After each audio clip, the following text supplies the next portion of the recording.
The hip shoulder separation, they're talking about the dissociation between the pelvis and the trunk. Really, there's both a mobility side of the equation, but there's also a skill side. It's the timing and sequencing as well. So we're going to start with a soft roll pattern. You're teaching the spine to move segmentally. You're relaxing the upper half, using the lower half as the driver, allowing the upper half to unfold. And you're basically teaching the spine to work segment by segment. So you can do this both starting from the lower half and also starting from the upper half where the opposite arm leads the way.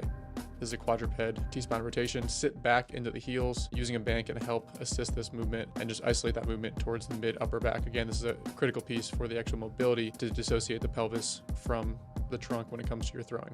And then here's an additional one. This is the dissociation trunk twist. All we're doing here is trying to feel that wave of energy flow through the body instead of just doing kind of a robotic trunk twist. Let the hips drive the movement. Let that rotation from the pelvis drive the movement. Feel like there's a tornado of energy winding its way from the ground through the hips into the upper half.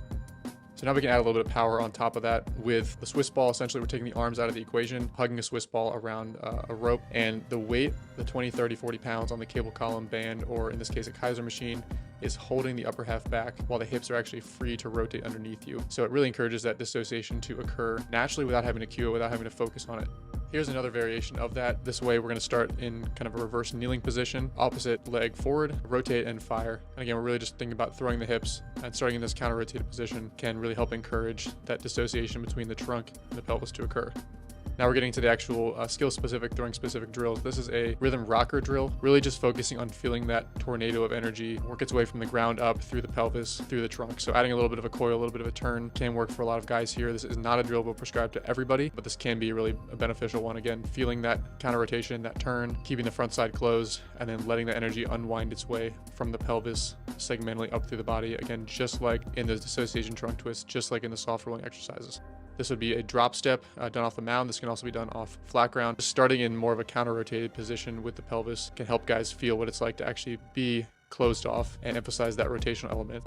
This would be a rotational step back. We're trying to allow the hips to hold closed, but then pop open ahead of the upper half without the upper half flying open. So we can actually bias that with kind of this preload, this pre-swing of that back leg. Start with the hips fully open, close them fully off, get them open again while keeping the upper half closed. That initial leg swing, that preload, really, really helpful. It's going to feel natural, fluid, and really sink in for a lot of guys. This is one of our favorite variations for teaching hip shoulder separation and just that smooth, fluid transfer of energy from the lower half. This is not a one-size-fits-all prescription. It's going to be different for every player that we work with, but go ahead, play with some of these things. If you're a coach, which of these different movements might apply to some of your guys? Let us know in the comments what you think. Thanks again.